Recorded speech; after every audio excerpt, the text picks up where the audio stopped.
I got one advice at the time from a very experienced business person locally who has gone through something similar. He said, look, stop worrying about your worst case scenario. Maybe it'll happen, maybe it won't. There's nothing you can do about it today. Focus on the next 5 days. Just look at the next 5 days. That is your goal. What is the most important thing that you need to do in the next 5 days? Don't think beyond that. And it took some time, but I took that to heart. I really started focusing on that. And since then, I've been telling everybody, just forget about all these massive issues that you're dealing with. Just focus on what's directly ahead of you. What do you have to do today? And that really helped me out. So that helped me maintain that, balance in my own mind. And that helped me communicating with my spouse, with my children. And I said, look, bad things might happen. We don't know. We're not going to worry about them. We're just going to take it one step, one day at a time, 1 week at a time. Welcome to the Bricks and Banks podcast, where real estate meets real wealth. Whether you're building from the ground up or stacking your paper to the ceiling, Steph breaks down property power plays and money moves you can act on. From first-time buyers to seasoned investors, this podcast is your blueprint for financial freedom through real estate, business, and investment. Subscribe now. It's time to build your future. This is Bricks and Banks with Steph. Before we dive into the conversation, I want to let you know that this episode is a paid partnership with BetterHelp. You know what's interesting? We all have these patterns in our lives. The ways we react when we are stressed out, hurt, or disappointed. Maybe shutting people out or walking yourself into exhaustion. Or that voice in your head that says you're not good enough. For me, it's shutting people out. And here is the thing. We know that these patterns aren't helping us. We can see them clearly, but breaking them, that's a completely different story. I used to think I could just power through on my own, that time will heal everything, or I just needed to be stronger. But the truth is, some cycles are nearly impossible to break on your own. Not because you're weak, but because you're so close to see the full picture. That's why having outside support, real professional support, becomes a game changer. When you have someone who is trained to help you understand why these patterns exist and give you actual tools to help change them, everything shifts. You're not just surviving anymore. You're actually on your path to healing. That's why I'm partnering with BetterHelp today. BetterHelp is on a mission to make starting therapy easier. They will connect you with a credentialed therapist who is trained to listen to you and give you helpful, unbiased advice, ensuring confidentiality throughout the process. You just get to fill out a questionnaire and you'll be matched with a therapist as soon as possible. And if that's not the right fit, don't fret. You can easily switch therapists at any time at no extra cost. To get started, head on to betterhelp.com/bricksandbanks. That is betterhelp.com/bricksandbanks to get 10% off your very first month of therapy. I'll make sure to leave a link in the description so you can get right on. Breaking the cycle starts with one step, and this could be yours. Going to therapy is not a sign of weakness. It's a sign of strength. BetterHelp makes therapy simple with 10% off your first month of therapy to help you get started. So what are you waiting for? Remember, you don't have to do this alone. A problem shared is a problem half solved. Hey everyone, welcome to another amazing episode of the Bricks and Banks podcast. Today with me, I'm joined by a very special guest, Eugene Gershman. He's the CEO and a real estate developer at GIS Companies, which is a name that has become synonymous with strategic partnerships and high-impact developments across the Seattle market. Eugene's journey is a masterclass in resilience and reinvention. He took his family's small construction business and turned it into a $30 million development powerhouse before the market turned and forced him to rebuild from the ground up. In this conversation, we're unpacking what it really takes to lead through uncertainty, raise capital with clarity, and turn setbacks into smarter, stronger growth. So I implore you to grab a notebook and a pen because we are writing class. Welcome, Eugene. It's lovely to have you on the pod today. Thank you. Thank you, Stephanie. Great introduction. And yes, please take your notepads and take notes. This is going to be a masterclass, right? No, I'm just kidding. Yes, you're the lecturer. Yes, it's definitely a masterclass. So, how did you've managed the company? You're CEO and real estate developer at GIS Companies, and that company was doing so well up until 2023, where everything came crashing. Like, what was the momentum that built up to that point where everything went downhill? Can you share the story? Well, see, in real estate development, there's one big part of the process that could make you a ton of profit, but that could also generate a lot of losses.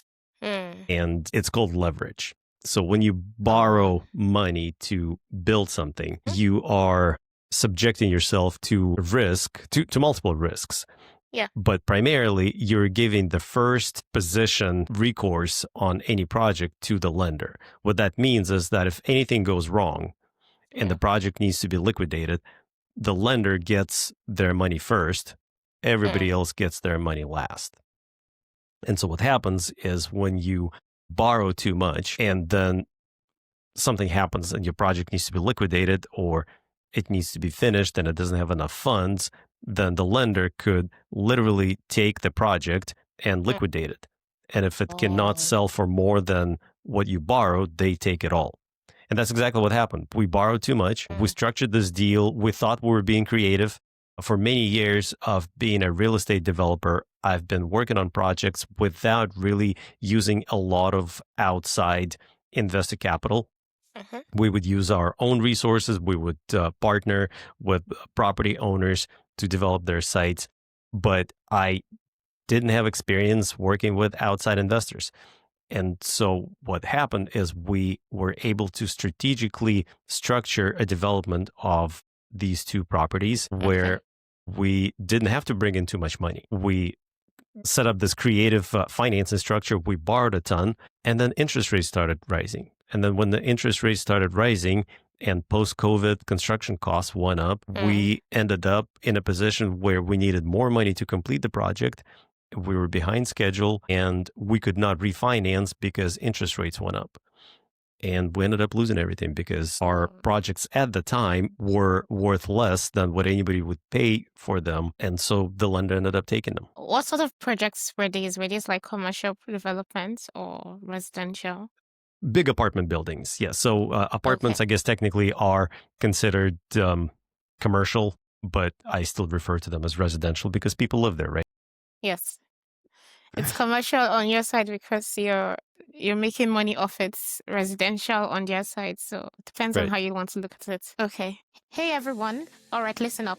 If you're a UK homeowner or landlord, you're going to want to hear this. I just partnered with Utility Warehouse, and honestly, I wish I'd knew this sooner. Here's the tea. Utility Warehouse is the only place where you can bundle your energy, mobile, and home insurance into one simple monthly bill.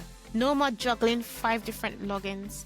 No more surprise hikes, no more bill headaches. But the best part, most people actually save money just by switching, like without doing anything fancy. Quick highlights: you can save up to £276 in a year and cash back every time you shop. That's about up to 10%. Up to £150 welcome credits. If you're stuck in a contract, they'll pay you up to £400 to help you switch. Winter bills are about to slap everyone, but not you, if you move smart. So here's what I'm doing. I'm offering a free utility consultation to show you exactly what you could save by switching to Utility Warehouse. Click the link in the description and see how much you can save. Let's put money in your pocket this winter. Don't sleep on this because your bills definitely wouldn't. Cheers. I know that a lot of founders, they talk about growth, they talk about expansion. Not enough people talk about recovery, but you've lived that part of life. You're standing strong. So how did you manage the emotional and operational side of things, of rebuilding after the downturn? How were you able to strengthen the morale of your team members? Because I know it can really have a hit on them.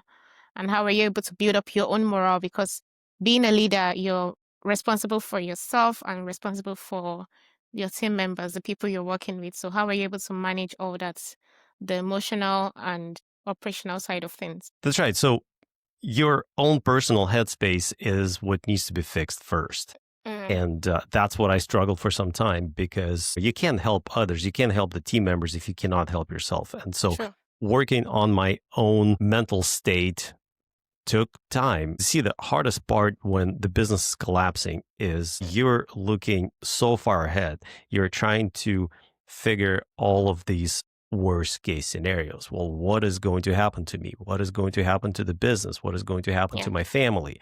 And you're like, okay, well, this is going to collapse. They're going to take this, then they're going to sue me. Then I'm going to have to file bankruptcy. Then I have to, go find a job. Then I have to take my kids out of school. Then I have to, maybe move. And like all of this starts just brewing in your head and snowballing into this one giant mess of stress. I got one advice at the time from a very experienced business person locally who has gone through something similar. And he said, look, stop worrying about your worst case scenario. Maybe it'll happen, maybe it won't. There's nothing you can do about it today. Focus on the next 5 days. Just look at the next 5 days. That is your goal. What is the most important thing that you need to do in the next 5 days? Don't think beyond that. And it took some time, but I took that to heart. I really started focusing on that. And since then, I've been telling everybody, just forget about all these massive issues that you're dealing with. Just focus on what's directly ahead of you. What do you have to do today? Yeah. And that really helped me out. So that helped me maintain that, balance in my own mind. And that helped me communicating with my spouse, with my children. And I said, look, bad things might happen. We don't know. We're not going to worry about them. We're just going to take it one step, one day at a time, 1 week at a time. As far as the team, I lost most of my team. Right now, it's primarily me. I have 2 of my original partners that are my family members, my sister and her husband, that are helping out part-time to help us recover the business. I graduated from business school 20 years ago, and more than 20 years ago now. And I had to sit down, think back, and I'm like, what do I got to do to rebuild? My wife kept telling me, go get a job. A lot of my friends kept telling me, go get a job. And I'm like, I will. Yeah. That's, I did brush up on the resume, but I said, let me take a few steps to see if the business could be recovered, to see if we could take a few more steps to our success. And it started working. I remembered what it is to market a business. In 20 years, I forgot that there's such a thing as marketing. I remembered the basic financial principles. I remembered the basic accounting principles. Yeah. And I remember the deal-making principles, that it's all about people and it's all about partnerships. It's funny how when you run a business, especially when you're a small family business, you're so focused on your day-to-day activities that you rarely think about the big picture of, you're not just a family running a small family business. You are leading fairly large operations that we had at the time. So I'm like, if I want to bring back that large operations that I once had, I need to think like a large company. What would a large company do? And no, I don't have 7 departments and 5 VPs and all of that staff right now, but I just know that those tasks need to be done. And so that's what I do. That's really amazing. And thank you for being so upfront and open about and transparent about it, because it's a very hard discussion that you don't see many people like to share. Everybody prefers to share the glory days and the happy moments. But then again, I want to still ponder on this for a bit, because I know this is a family company, was a family business that was passed down to you. What was the reaction of your family at the time, your parents that passed on the company to you? How did they help in your recovery? What supports did you get from them at the time? Mostly emotional. Obviously it was stressful. It wasn't a happy time. We're still talking about it. We're still dealing with some of the aftermath. Okay. And it still causes stress, but everybody is in this mode that, look, we're still family. We're not going anywhere. And, tough times happen, but we are also full of energy. And we've done it once, we can do it again, type of an Definitely. attitude. So that's how I look at it. And I mean, I'm super grateful for the family to be there. I mean, look, I'm not gonna lie, I'm not gonna sugarcoat. Yes, there's been a lot of yell sessions where we're like, it's your fault, no, it's your fault, and no, it's my fault, no, it's my, like, you know, that's Yeah. just like any conflict. Like you're processing what happened, then you're like, well, whose fault is it, and whose ass do I have to kick? And then you're like, okay, well, let's slow down, figure out what we're going to do. Amazing. Like tough times don't last, tough people do. And talking about real estate, how did you get into it? Because I know you've described your path into real estate as nothing but linear. You started in finance, then you joined your father's construction business. So what was that pull that made you to continue in the family business? Is it that your dad said, Eugene, you need to take it on, or you just decided what appealed to you at the time to move into real estate? My dad totally tricked me. Blame it on the dad. Right? I mean, he totally tricked me. I love telling that story.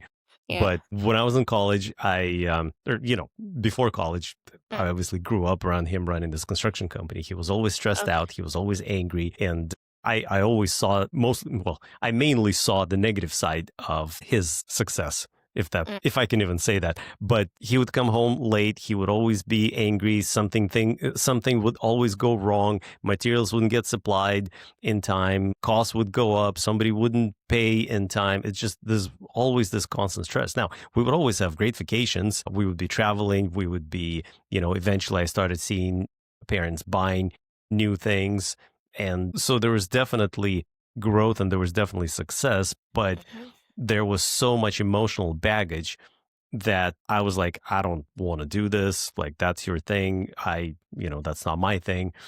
I was interested in finance. I was interested in computers. I tried, when I went to college, I had no idea what I wanted to do. I tried multiple different things, and I ended up getting my undergraduate degree in economics, went to work for a small financial services company, and I thought that would be my path. After a couple of years of running retirement projections for older folks, I got bored doing that.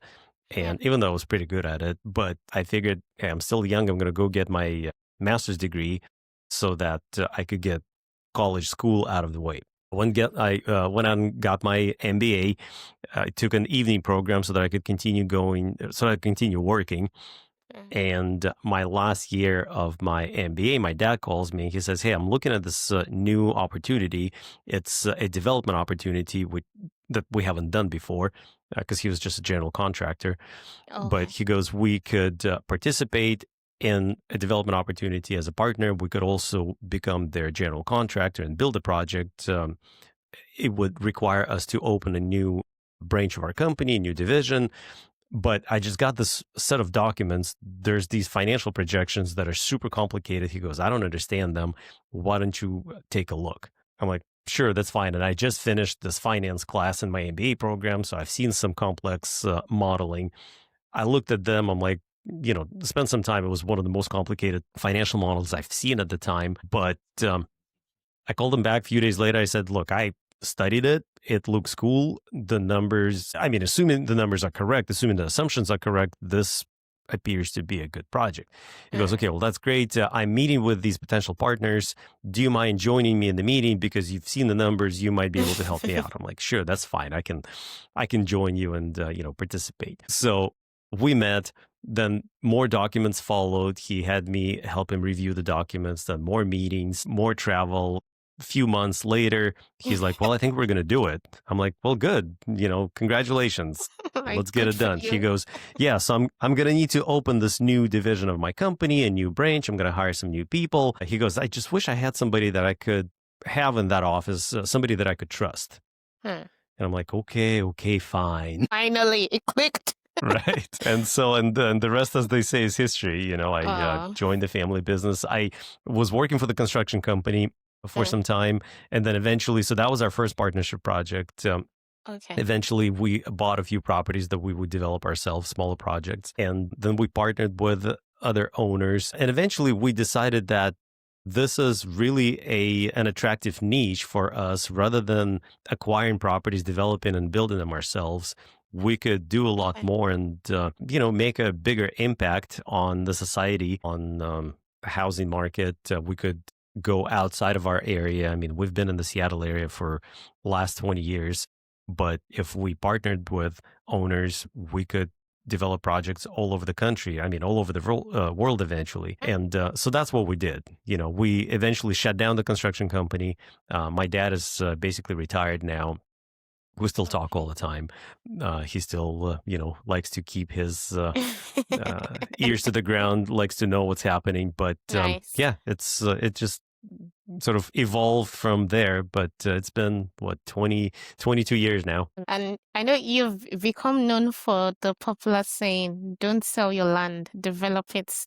Can you explain the thinking behind that philosophy and why it's becoming such a powerful model for landowners in today's market? Yeah, so I started saying that a while ago when I was seeing that many owners, when they're sitting on the land or an old house that could be torn down and rebuilt, what they automatically think when they decide to do something with that asset is to sell it to a developer. And after having partnered with several owners and seeing what could be done on that property, seeing how generally complicated it is for a person without experience to go through the development process, I said, look, instead of selling it and having a tax event, in most cases, when people sell the land, they have to pay taxes. Instead of figuring out what to do with your money, most sellers are telling me that they're likely going to reinvest into something else, which means they're buying another asset. And in many cases, they're buying real estate asset. I said, really, the only thing that's stopping them is they don't know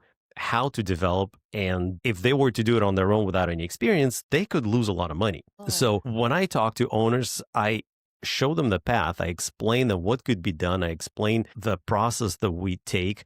And we ultimately, we published what we call a feasibility study checklist. It's on our website that anybody can download and look at it. But the process is fairly complex, but I feel like with my help, many owners could enjoy the benefit of development, double down on the property that they already own, and invest in their existing asset essentially and grow that asset much faster than just sitting on it or selling it and moving their investment somewhere else. Oh, I see. So what would you say are like the top 2 or top 3 benefits landowners can quickly engage in following your model? Well, the benefits are, from financial standpoint, they can increase the value of their land by developing it. There's multiple different stages. So at first, they could design a building, whatever that may be, get it permitted. And even before they actually start building it, just by getting it designed and permitted, they already increased value because there are investors out there that are looking for projects that are ready to build. They call them shovel-ready projects. So it's the project where the building is already designed and the permits are already obtained. So that's first round of increase in value. The next round is actually building something on it. And when they build something on it, they automatically create, not automatically, but upon completion of construction, they create that value, that additional value of having, a piece of, whether it's a house, an apartment building, a condominium, a warehouse. I mean, whatever they decide to build, whatever the zoning allows them to build, there's that value created. So that's on the financial side. But then there are other benefits like community engagement. They are bringing something more valuable to the community where they live or where their property is. It's if they I'm mostly building housing. And so I recognize that there's a housing shortage all over this country, all over the world for that matter. There are a lot more people than homes that we have available. And by building more housing, we can make our small contribution to that housing shortage crisis. So there's that benefit. And then, human personal satisfaction, personal growth, new opportunities that come out of this, new relationship that come out of it. They are helping us as developers, and they would help the owners to expand and grow their network. Oh, that's amazing. Like it's multifaceted benefits. So definitely they need to check out that feasibility study. So do you recommend landowners to have a particular type of investment? You recommend them to do residential property as against commercial, or are there specific sorts of commercial you recommend for them, like parking lots or storage spaces, or you're just like do whatever you want? Does your company Right. like help to do that feasibility study for them? What's the best line of action to take concerning a particular investment? Right. So there are multiple things that they could invest in and that they could develop on their property. A Okay. lot of times it's dictated by your local municipality. In many cases, municipalities have what they call zoning, and the Yeah. terminology could be different in different countries, different areas. But Yeah. generally speaking, our cities, they look at the map and they say, we want to have smaller buildings here, bigger buildings there, high-rise towers here. We want Oh, offices there. We want residences there. And so they kind of map out that, the land in their okay. municipality to help guide how the growth happens. There are some areas that are famous for not having any zoning. You can basically do whatever you want. But generally speaking, the first thing that I would look at is, what does your municipality say that you could build there? Okay. The second thing I look at is, what does the market need? And, I just know that housing is typically in demand Yes. pretty much anywhere. What else could be built there? I mean, maybe it's an office building. Obviously, we all know that since COVID, offices have not been in a lot of favor because many Yeah. people are working from home. But a lot of companies are bringing employees back into the offices, and maybe offices are going to be in demand again. What we've seen is that more suburban office spaces, bigger open office parks are more popular than downtown towers. See, I don't personally know the office commercial market that well, so I wouldn't be a good resource. I can definitely ask or list the questions to ask, but as far as knowing the market, I personally just don't know that market that well. But, storage, there's lots of self-storage spaces, warehouses, industrial spaces, factories, especially in the United States. There's a big push right now to bring manufacturing back in the States. And so there's industrial space growth. There's so many different asset classes that could be considered. Okay. As far as what I can help with, I'm definitely experienced with housing.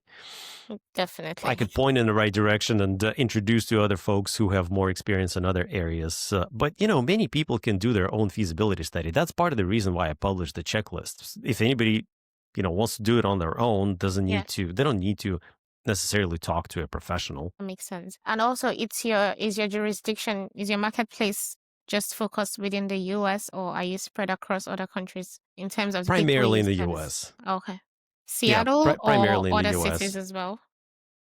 All over the country. Yeah, Oh, okay. we have looked at projects all over the country. We have one large project we're getting ready to start in Idaho right now. We are looking at doing feasibility studies for projects, literally all over the country. I have received inquiries from Canada recently.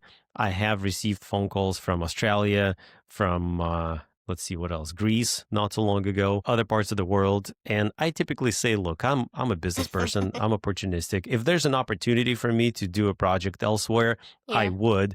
But I also have to recognize that real estate is very local. It's very low. Exactly. If I do a project somewhere where I don't know the market, I would need to have somebody local to help me Hmm. understand it, help me work through it, especially if it's in another country with a different language, different culture. I will Yes. 100% need somebody local to help us guide through Facilitate the it. process. Yeah, that makes a lot of sense. And I know when you mentioned earlier that when you started rebuilding, you went back to the basics, like partnering with people, realizing that people actually buy from people, reviving those relationships. And I see that joint ventures are they are become the cornerstone for GIS's success. So how do you structure these partnerships in a way that it aligns with everyone's interest? and still delivers exceptional results? Because I know people can get greedy when it comes to, to doing this deal. So how do you like maintain a balance between different parties to ensure that you protect your company's interest at all times? Yeah. So in my model, I decided that the only way for me to convince people that I have their best interest in mind is to defer my own profit until the project is done and completed. And that's how we structure deals. And that's why we actually become equity partners, because I tell landowners that we work with is that, look, I'm not making any profit on it. Is there a cost? Is there a fee? Yes. I still have a team. I still have to get the work done. I can't do it on my own. So there is some fee that we typically charge. I call it overhead reimbursement.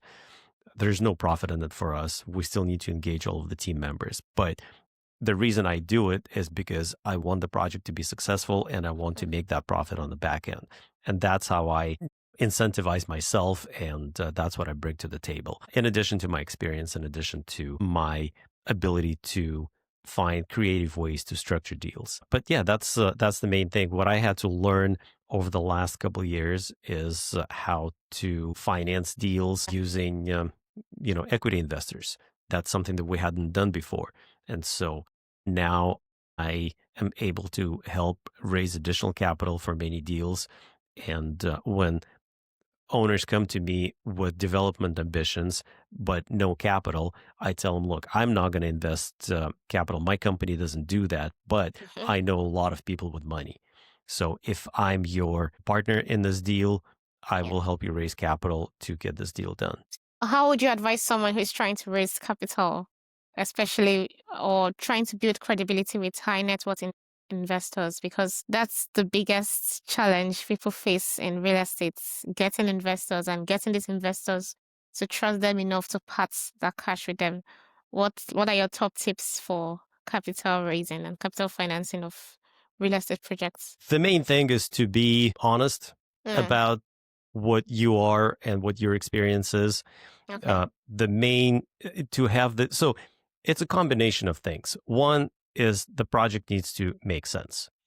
All of the risks, all of the assumptions need to make sense. So regardless of who the sponsor is, if the deal doesn't make sense, then nobody's going to invest in it. So that's the main thing.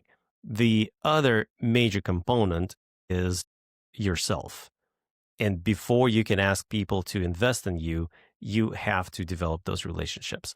And so what we're doing right now, I'm not raising capital for any specific project, but I'm constantly talking to people. I'm constantly meeting new investors, and I want to make sure that they know who I am, that we develop that relationship. I need them to know me and to trust me so that when we have a deal, I could call them and say, hey, we've been talking for quite some time now. I've been as honest as I can be. And yes, I had some challenges in the past. I will not tell you that my track record is absolutely perfect, but what I can tell you is that we've got an amazing deal right now.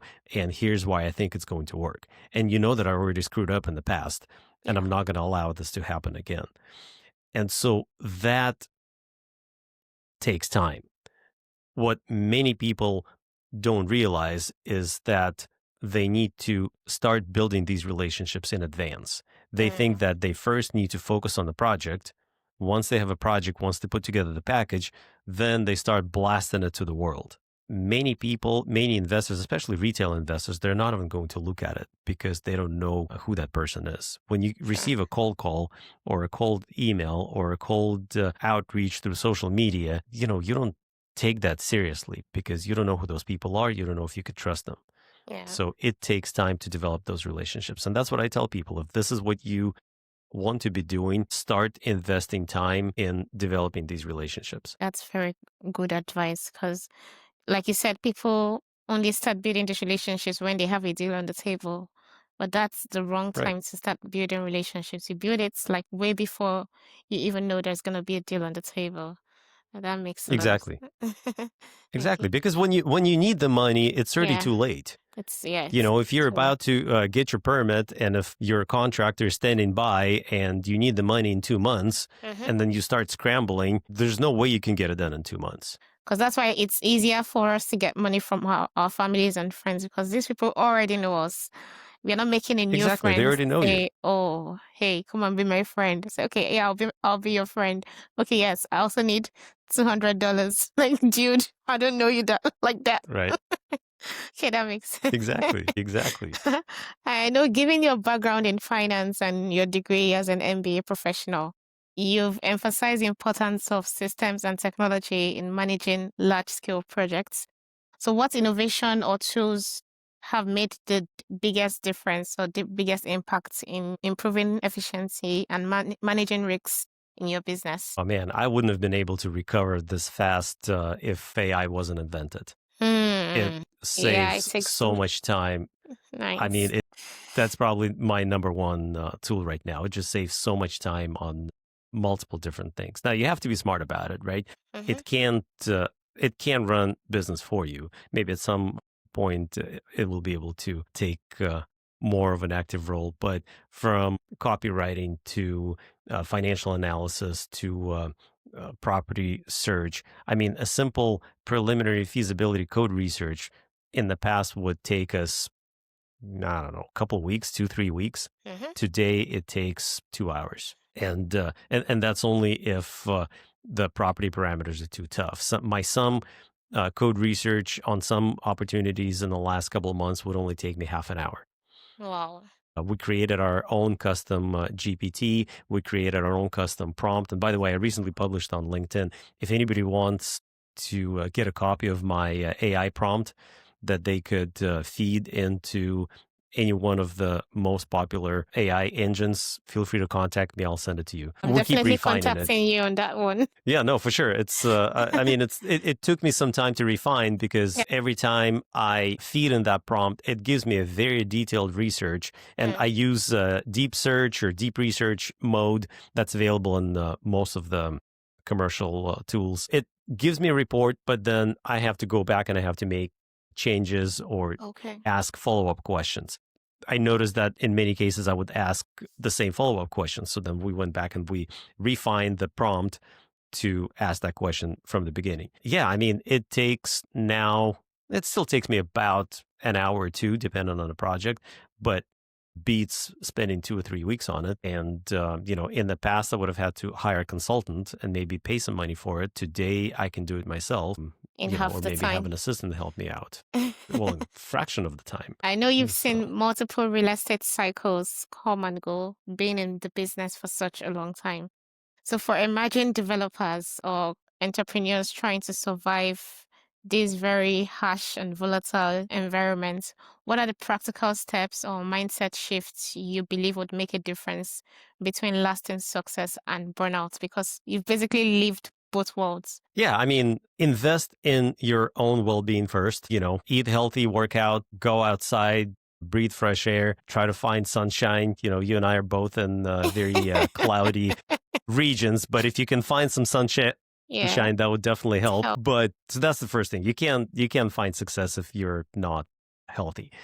And then as far as business, remember that business is cyclical, economy is cyclical, everything goes in cycles. In many cases, you cannot predict those cycles. There are way too many variables that we can rely on. So I tell people, develop relationships, trust people, or find people that you could trust. And if you're trying to run a business, don't forget that there are major pillars that any business is built on.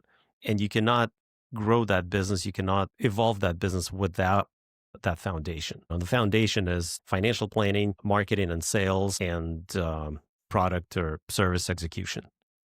And unfortunately, what happens with many business people is that they focus too much on execution, or they focus too much on sales, or they focus too much on one of the pillars, and it's like a tripod, right? It can't function if you remove one of the legs. Financial planning, sales and marketing, product execution, products and service execution.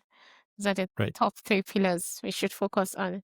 So looking at the current real estate landscape in the US, and also we are looking to project in 2025 for the rest of 2025 and beyond. It's currently mixed up there's a lot of mixed signals. We're seeing high interest rates, We're seeing cautious investors and rising costs.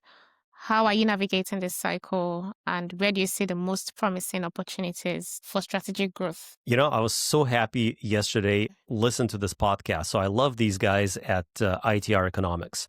It's probably one of the best economy research or economics forecasting groups out there. They have a podcast, they have a blog.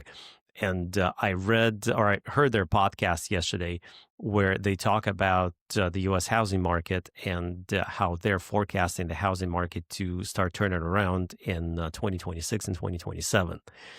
And they also said that the wage growth in the U.S. is going to outpace inflation in the next few years. They are forecasting a massive recession or on par with the Great Depression of 30s, 100 years ago, but they're thinking that 2030s is going to be another wave of massive global depression.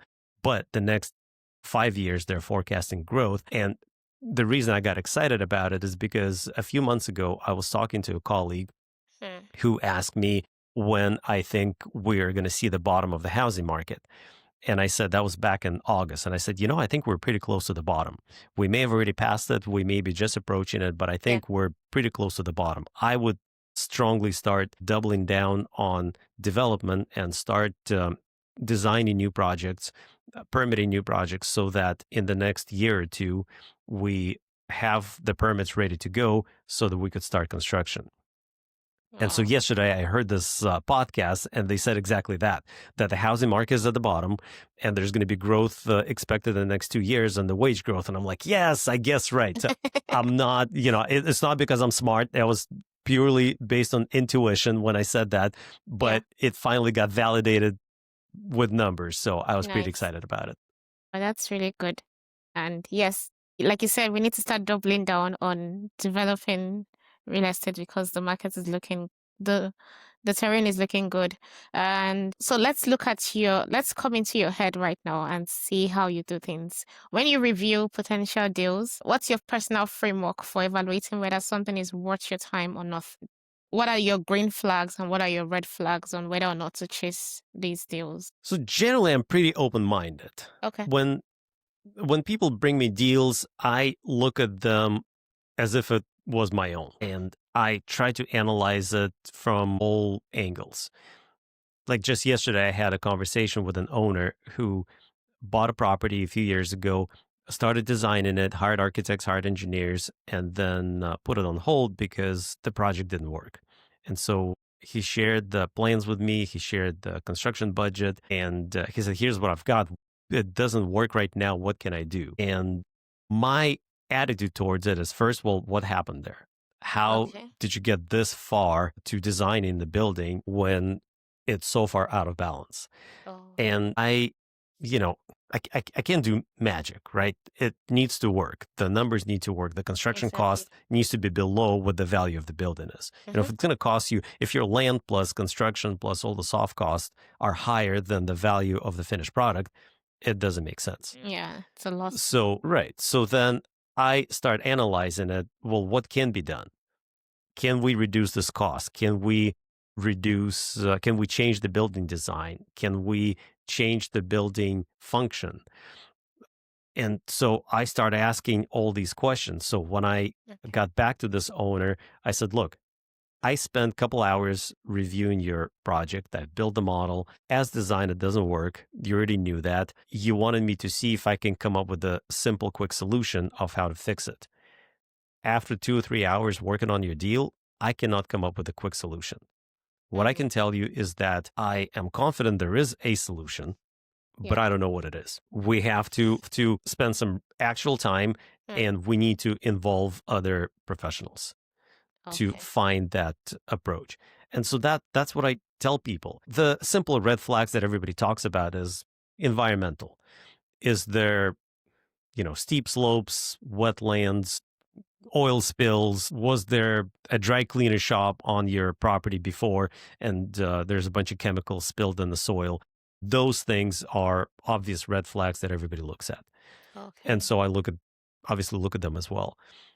As far as, as you said, green flags, it's the ratio of the land to what you're trying to build. One of the mistakes I made in the past, about 20 years ago when I first joined my dad, we partnered on this property. It was a tiny little piece of land, but it was in the downtown area. It was zoned for high rise. And we talked to an architect. We're like, can you do a high rise? And the architect said, yeah, that'd be cool.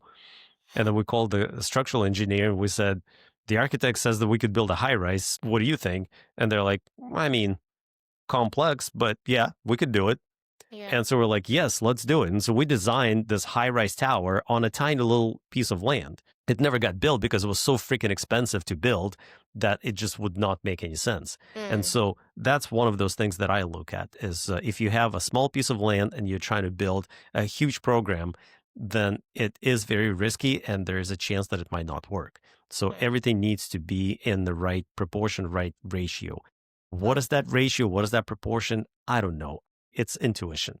I can just, feel if it's going to work or not, and then we could always validate it by numbers.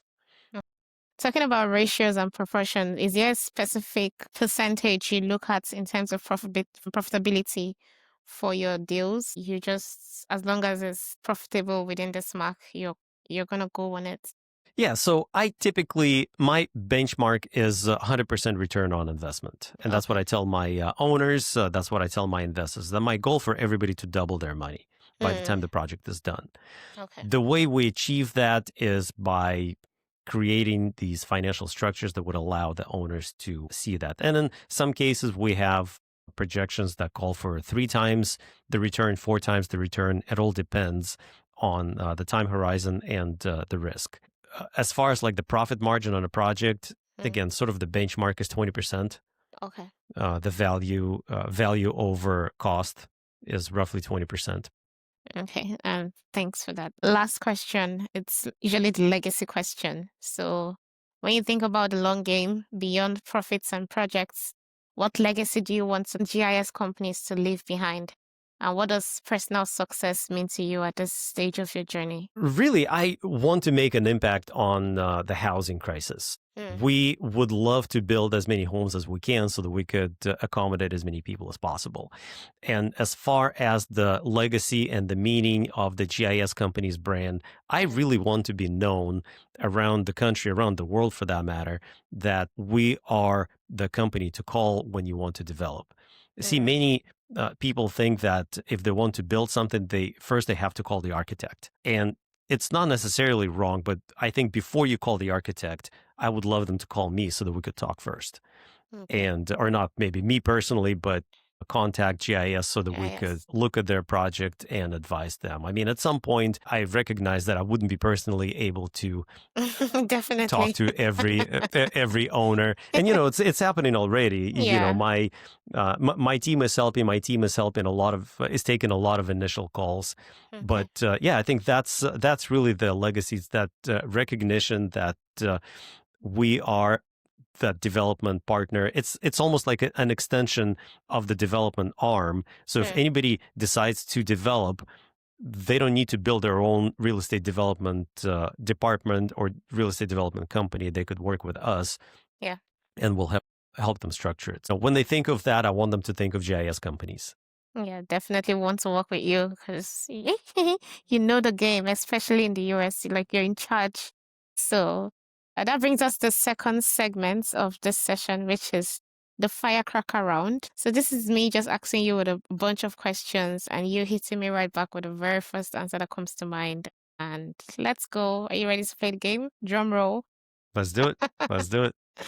So what's one line of advice you would give your younger self when you first stepped into real estate? God, listen to your parents. Listen to your parents. Okay. Why did you say so? I don't know. I felt like, I mean, to this day, I feel like I'm too confident and think that I can figure things on my own. And definitely listen to advice of your seniors. When you go to school, actually learn. It's not just a silly class where you need to get a good grade because your parents are going to yell at you if you don't. But it's the actual knowledge. Read books.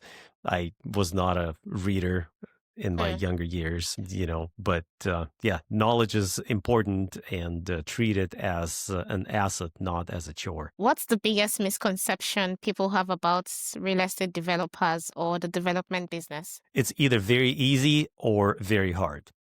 Okay. And that's the biggest misconception most people have is some people think that real estate development is so easy, anybody can do it, and all of the developers are billionaires. Another group of people, the majority of people, think that it's so hard and it's so complicated and so risky that they would never want to touch it. And so what I would love to change is I would love to bring those two polar opposite opinions closer to the middle, where people would recognize that yes, it's complicated, yes, it's risky, but it's not impossible. It's not impossible because you're doing it and you're doing it gallantly. Yes. Right. What's a book, quote, or mindset principle that shaped how you lead or invest? Oh, that's a good one. Mindset principle. Or quote something. Yes, I mean, start with positivity.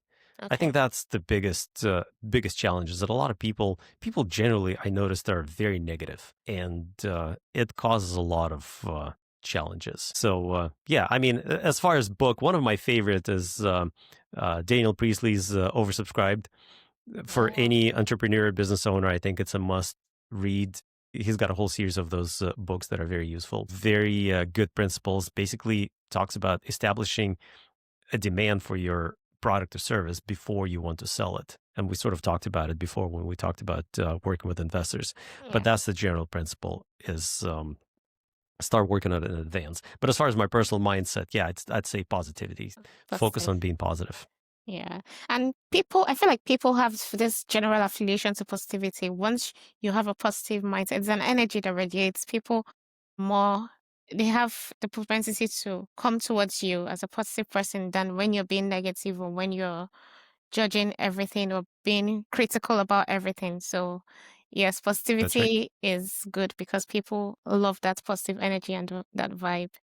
Lastly, what's your best and worst investment moment? Well, the worst one, obviously, when we lost a lot of money. So I can Yes, tell you that. that As one. far as best, I mean, I think the most rewarding was when we built. It wasn't really an investment. It was a custom project that we built for this Okay. family. It was a single family home. It was a large home that we built for this family. And we later became personal friends. And I think that's still most rewarding. We visit them quite frequently at the house that we built. And it just feels so good to come back to something that we helped create. Yeah. Even though the design was their vision, the architect that they hired, we took some part because we advised them on the cost of construction. Okay. But just seeing that, coming back to that place and seeing it and seeing that people live there and enjoy it, it's very rewarding. So how do you unwind and reset when you're not so busy? I could enjoy a good beverage in the evening. Okay. Not really much party goer. I typically spend evenings, weekends at home. I've got kids, so spending time with them. And yeah, I'd say family time. Are you like a tea or coffee kind of guy? Definitely morning coffee, definitely glass of wine in the evening. Nice. I love music. I play a little guitar, so sometimes I would strum a few chords to get my fingers moving. Nice. How can we reach you? Because a lot of people have heard from you today and they want to get into the property development market. You said it's not easy. You said it's complicated, but you said it's not impossible. So they want to get through to That's you right. and how to get started. So how can we get through to you? Your website, socials, LinkedIn. Yeah. Absolutely. Yeah. So the easiest way to contact me is through our website, GIS Companies in plural.co. Check it out. There's a ton of information about what the company does, our process, and the feasibility study checklist is over there to download. So feel free to grab that. There's also a section for investors. If you're interested in real estate investing, feel free to check it out and contact us. Other than that, I'm on LinkedIn. Look me up, Eugene Gershman. I accept everybody and love to chat on all of the other social media networks and YouTube as EG_developer. It's your Instagram, Facebook, YouTube, TikTok. What else is out there? So yes, and also If you're interested in real estate development, check out my podcast, Real Estate Development Land to Legacy, Okay. where I talk a lot about the development process and various different Nice. aspects of development. Yeah, I'll make sure to leave the links in the description so they can just quickly go there and click right in. But it's been an amazing one. Leah, this has been a masterclass. You promised us a masterclass and you delivered on the T. Thank you so much, Eugene, Stephanie, for joining us on the pod thank you. today. It's been my pleasure.